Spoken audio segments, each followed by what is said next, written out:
नेत्रदान महादान कार्यक्रम को गति देने व धरातल पर लाने के लिए लोगों को जागरूक करने की जरूरत है। तभी हम एक स्वस्थ समाज की उम्मीद रख सकते हैं। उक्त बातें अखंड ज्योति आई हॉस्पिटल मस्तीचक के सभागार में इंग्लैंड से आए प्रसिद्ध चिकित्सक डॉक्टर सत्यव्रत शर्मा ने रविवार को प्रेसवार्ता के दौरान कही।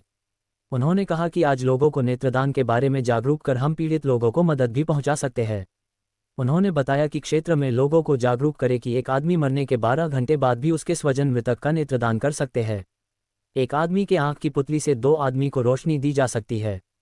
हम सब मरने के बाद या तो जलाते हैं फिर मिट्टी तले दफना देते हैं। उन्होंने कहा कि आदमी का मरने के 12 घंटे बाद तक उसके आंख का पुतली निकाला जा सकता है जिसे सॉल्यूशन में रखा जाता है और ज़रूरतमंद लोगों को समयानुसार आंखों में ऑपरेशन के माध्यम से पुतला लगाकर उसे रोशनी दी जा सकती है।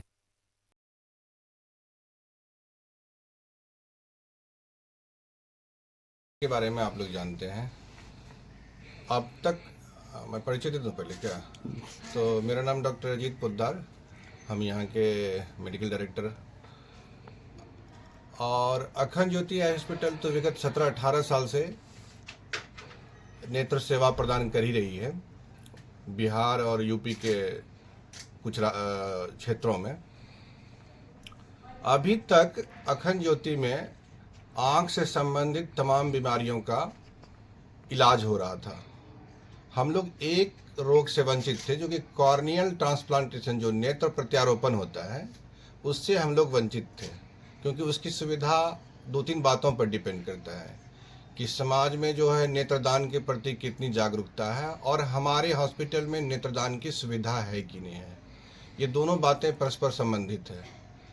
तो अभी जो नया हम लोग 500 बेड का सेंटर ऑफ एक्सीलेंस शुरू करने जा रहे हैं, तो उसमें हम लोगों के पास अपना आई बैंक होगा और हम लोग नेत्र प्रत्यारोपण कर पाएंगे, जिसमें कि करीब करीब उसकी पूरी तरह से सुचारू रूप से चलने में करीब करीब 1 साल का वक्त लग जाएगा जब ये सेवाएं प्रारंभ हो जाएगी। लेकिन इसमें सबसे महत्वपूर्ण बात है, जो हमारे मुख्य अतिथि हैं डॉक्टर शर्मा, जो कि इंग्लैंड से आए हुए हैं, इनसे हम लोग बहुत इंस्पायर्ड हुए हैं। बहुत इन्होंने हम लोगों को मार्गदर्शन दिया है और मदद किया। और इनका जो है करीब करीब 47 ईयर्स से ये वहाँ रह रहे हैं ब्रिटेन में, ग्रेट ब्रिटेन, इंग्लैंड में। और इनका ऑर्गन डोनेशन में नॉट ओनली इन यूके, सिर्फ यूके में नहीं, भारत में भी और बहुत सारे कंट्रीज में इनका ऑर्गन डोनेशन पर ह्यूज वर्क है। तो इससे हम लोग काफ़ी इंस्पायर हुए हैं और आज हम लोग बिहार के कुछ अखंड ज्योति आई हॉस्पिटल के निकटवर्ती गांव में भी गए, जहां हम लोगों ने समाज के लोगों से बात की कि उनको नेत्रदान के प्रति बारे में कितनी जागरूकता है या क्या कैसा वो सोचते हैं। इससे अच्छा होगा तो मैं इतना ही कहना चाहता हूं कि हम लोग करीब करीब 1 साल के अंदर नेत्रदान की सेवा, यानी कि पुतली का प्रत्यारोपण, कॉर्नियल ट्रांसप्लांटेशन की सेवा प्रारंभ कर देंगे। हम लोगों के पास आई बैंक होगा और करीब करीब हम लोग ग्लूकोमा, रेटिना, कैटरेक्ट की सर्विसेज तो दे ही रहे हैं। पलक की बीमारियों का संबंधित, बच्चों की से जितनी भी संबंधित बीमारियां, उसकी सारी सेवाएं पहले से अखंड ज्योति में उपलब्ध है। तो मैं ज़्यादा नहीं बोल करके मैं समझूंगा कि डॉक्टर शर्मा वो अपना अनुभव साझा करेंगे, क्योंकि उनके लिए, उनके मार्गदर्शन और उनके प्रेरणा से ही हम लोग ये काम करेंगे। तो मैं समझता हूँ कि आप सर नाम जैसे बताया इन्होंने, सत्यव्रत शर्मा है और मैं रिटायर्ड डॉक्टर हूँ इंग्लैंड में। मुझे यहाँ आने का अवसर मिला, ये तो सौभाग्य की बात है। अखंड ज्योति के काम से मैं परिचित हुआ पिछले 4 महीने से और मुझे ऐसा लगा कि ये जो काम कर रहे हैं वो बहुत अच्छा है, लेकिन उसमें अभी तरक्की की संभावना है। तो जैसे इन्होंने बताया, कॉर्निया का काम यहाँ नहीं होता है, पर कॉर्निया काम शुरू करने के लिए 2 मुख्य बातें हैं। एक तो ऐसा डॉक्टर होना चाहिए जिसको कॉर्निया ट्रांसप्लांट करना आता, और दूसरा लोगों में इतनी जागरूकता होनी चाहिए कि वो कॉर्निया दे सकें, क्योंकि वो कॉर्निया देंगे तो ही तो वो ट्रांसप्लांट सर्जन काम करेगा। कॉर्निया तो मैन्युफैक्चर नहीं की जा सकती। तो आज हम जिन निकटवर्ती गांव में गए, उसमें एक बहुत महत्वपूर्ण बात जो हमें लगभग अंदाज़ा थी पर उसकी पुष्टि हुई, वो ये कि लोगों में जागरूकता नहीं है। कईयों ने तो नेत्रदान के बारे में सुना भी नहीं था, कुछ लोगों जिन्होंने सुना था उन्हें थोड़ा सा ही ज्ञात था। तो ये लोगों की कमी नहीं है, ये हेल्थ प्रोफेशनल्स यानी हमारी कमी है कि हम उन तक ये मैसेज, संदेश नहीं पहुंचा पाए। उस मैसेज को पहुंचाने के लिए ये बहुत ज़रूरी है कि लोगों की भावनाएं, उनकी बातें, उनके मन में जो जो भ्रम है वो सुने जाएं, सुन के उनका समाधान किया जाए। तो हमने जो बातें सीखी हैं, हमें पता चली है, आज हम उसकी चर्चा करेंगे। और जो हेल्थ प्रोफेशनल्स यहाँ पे हैं उनके माध्यम से हम उनके समाधान भी कर पाएंगे। और समाधान करने के बाद लगभग 12 महीने में, जैसे आपको अभी बताया डॉक्टर पोद्दार ने, हम ये कोशिश रहेगी कि अखंड ज्योति के माध्यम से वो सेवाएं उपलब्ध करवा सकें। अभी तक सर आप कितने देशों में जो है इसका जो प्रारंभ करा चुके हैं नेत्रदान वाला कार्यक्रम? मेरा काम, मुख्य काम अंगदान में है और नेत्रदान भी अंगदान का एक हिस्सा है। पिछले 3 सालों में जब पैंडेमिक रहा तो हमने कॉमनवेल्थ ट्रिब्यूट टू लाइफ नाम से एक प्रोजेक्ट शुरू किया और उसको पूरा किया। Commonwealth tribute to life. Commonwealth में 56 कंट्रीज़ हैं, उनमें से 44 कंट्रीज़ का समझौता हमारे माध्यम से हुआ। और हालांकि 44 कंट्रीज़ का हुआ, लेकिन जो टोटल पॉपुलेशन है वो कॉमनवेल्थ की है 2.6 बिलियन। 2.6 बिलियन की 98% पॉपुलेशन यानी 2.53 बिलियन इससे प्रेरित होगी और उससे उनको लाभ होगा।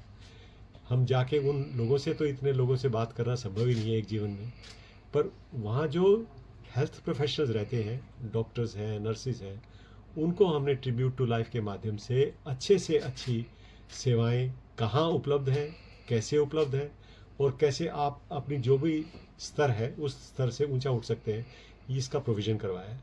तो समझौते में हमने 2 बातें की हैं जो नहीं होंगी।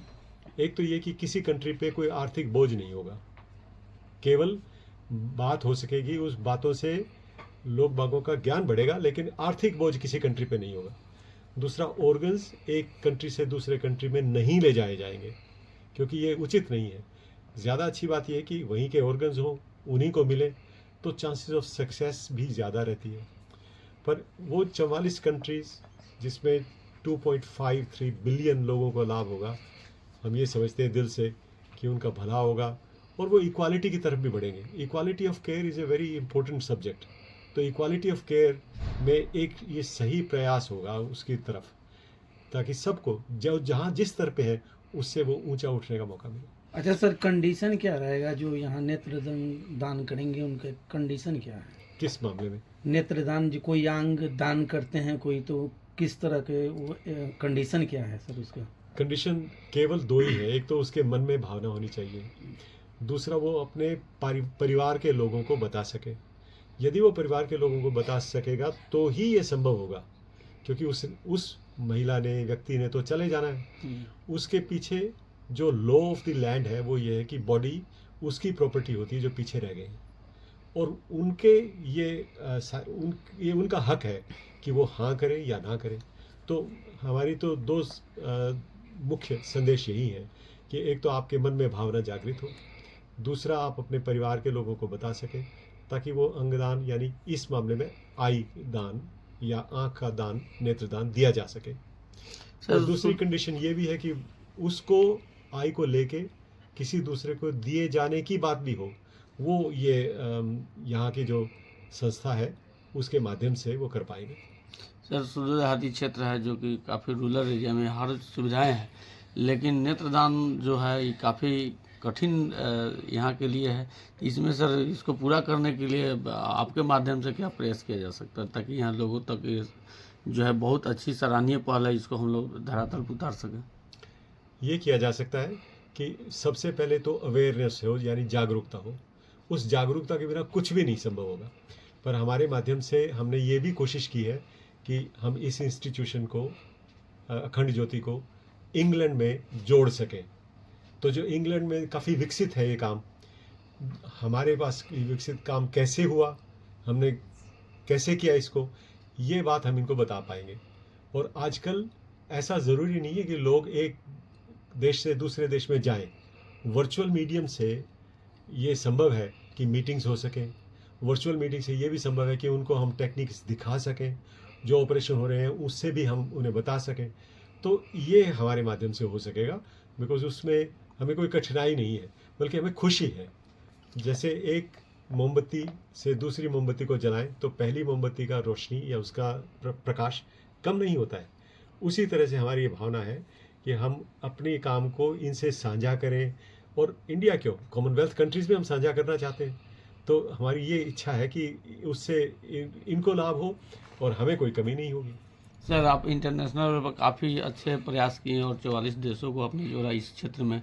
तो इंडिया जो है, हमारा इंडिया जो देश है, इसमें सर जोड़ने के लिए जो है अथक आपका प्रयास है। हम लोग भी आज इसको अच्छे चीज़ों से मान रहे हैं।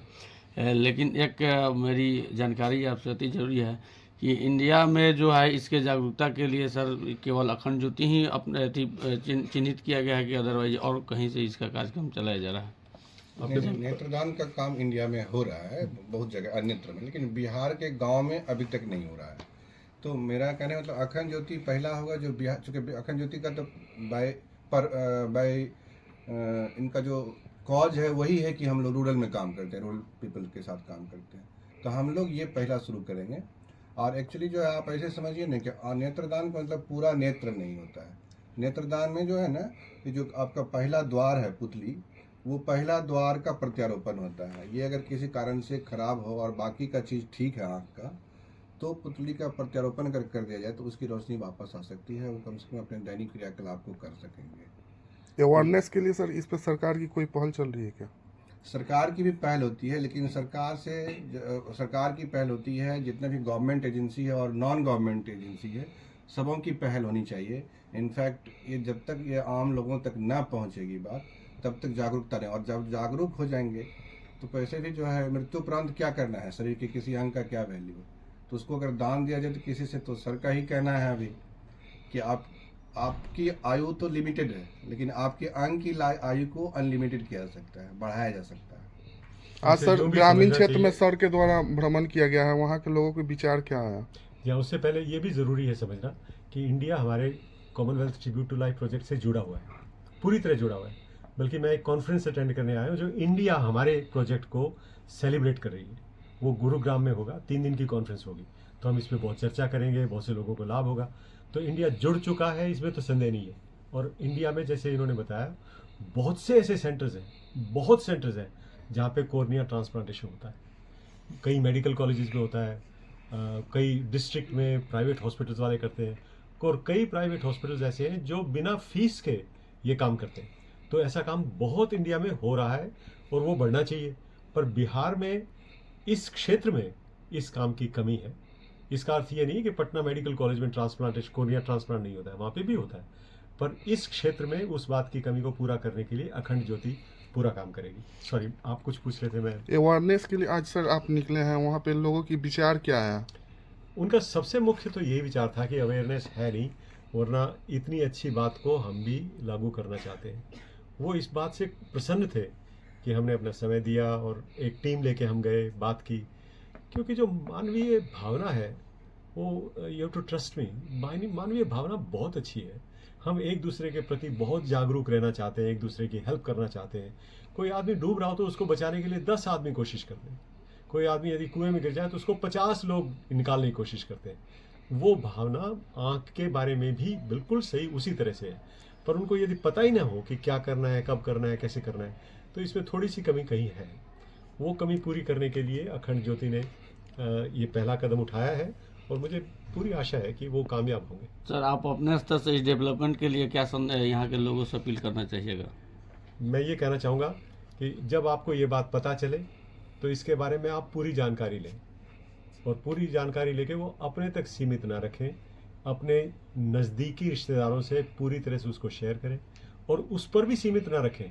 2, 4, 10 जो आपके इन्फ्लुएंस में है, जो आपके सर्कल में है, उनसे बात। आज हमने कोई लगभग 20-30 लोगों से बात की। अगर वो 10 आदमियों से बात करें तो 300 होंगे, और आपके माध्यम से तो हो सकता है 30,000 हो जाए या 3 लाख हो जाए। धन्यवाद।